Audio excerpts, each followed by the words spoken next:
It is day 32 of the government shutdown. The stalemate on Capitol Hill still dragging on as more than 42 million Americans are in danger of losing their food assistance. President Trump now asking the courts to clarify how to legally fund SNAP benefits after federal judges blocked the administration from suspending those benefits. But right now, the funds remain unavailable. So where do things stand now in getting this all solved and getting the government functioning again? Republican Congressman Tom Emmer from Minnesota is the House Majority Whip. He is with us now. Congressman, thank you so much for being here this Saturday morning. And I think most Americans, whatever their politics, are looking at this and saying, please, Congress, just get it done, fix this. How are you going to do that? Well, we already have, Jonathan, and it's great to be with you. Unfortunately, not on a great topic. House Republicans passed what is called a clean continuing resolution back on September 19th, Jonathan, well in advance of the September 30th midnight deadline to fund the government. And it now is 13 or 14 times that Chuck Schumer and Democrats in the Senate, remember, the House only needs a simple majority. The Senate needs 60 votes. We only have 53 Republicans.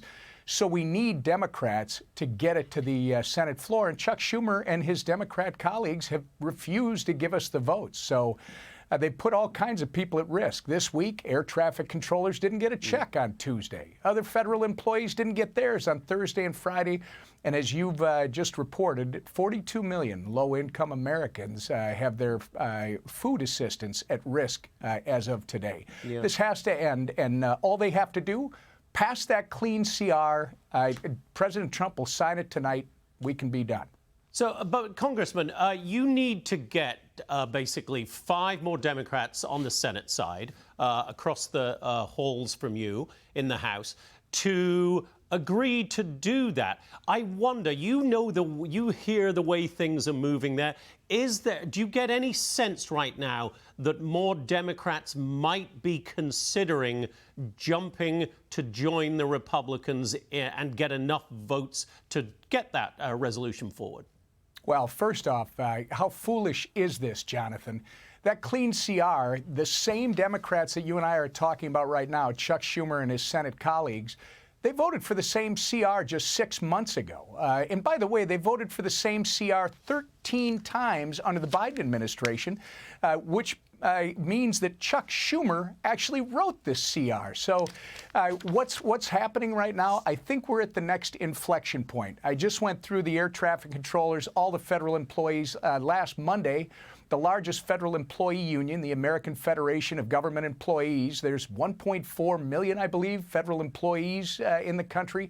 This union represents 820,000 of them, 820,000 roughly of those members. They sent a letter saying, pass the clean CR. You've got people now getting hurt. By the way, in the first 30 days, 65,000 plus small businesses on Main Street all across the country that contract with our federal government have already lost $12 billion. So Chuck Schumer and these Democrats have caused serious pain and suffering. Guess what? Next Tuesday, I think they have to wait until next Tuesday's elections, because if they were to reopen it and protect all the people they claim to serve, well, then that virulent, violent, pro-terrorist wing of their party would turn on them in a heartbeat and might not show up Tuesday. So at the very least, they got to wait through the elections. And then if we have another chance, Jonathan, it should come after the elections. If it doesn't happen then, boy, there's no telling when it ends. So, Congressman, governance is almost always, about compromise. If you're not going to get those Democrats in the situation as we currently have it, how about a compromise? What is an olive branch you, as the Republicans, could offer the Democrats? They're really concerned about healthcare subsidies. How about you put in writing, rather than just saying, we'll talk about it, we guarantee we'll talk about it? How about some sort of resolution that would guarantee that? Would that move things forward? Is that a good idea? Jonathan, first, I understand their talking point is they're all about these enhanced Obamacare health care premium subsidies But if you look at what they filed in writing as an alternative bill in the Senate, Jonathan, it's over 60 pages long. About a page and a half has to do with the enhanced premium tax credits for Obamacare. It's complete nonsense when they claim that. They want $1.5 trillion in new spending. They want to put illegals back on government taxpayer-funded health care, and they want to gut the $50 billion rural health care fund that Republicans and Donald J. Trump just created last July. This is not about health care. This is about trying to take a knee to their virulent, violent, left-wing radicals that they're scared of. And look, you saw Hakeem Jeffries finally come forward and endorse Mamdani, the commie in New York City. Why did he do that? Because he's afraid of them. This is what it's all about. They're ceding their power. So what can Republicans do? Exactly what Donald Trump said again.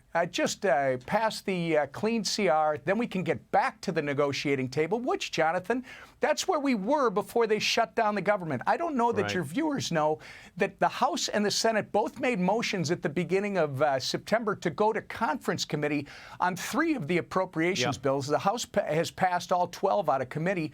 They were already negotiating. That hadn't happened since 2019. So we got to get the government open. We got to get back to the table. I think everybody agrees with that. We've got to get the government open. Congressman Tom Emmer, House Majority Whip, thank you so much for being with us this Saturday morning, sir. I wish you a good weekend. You too, Jonathan.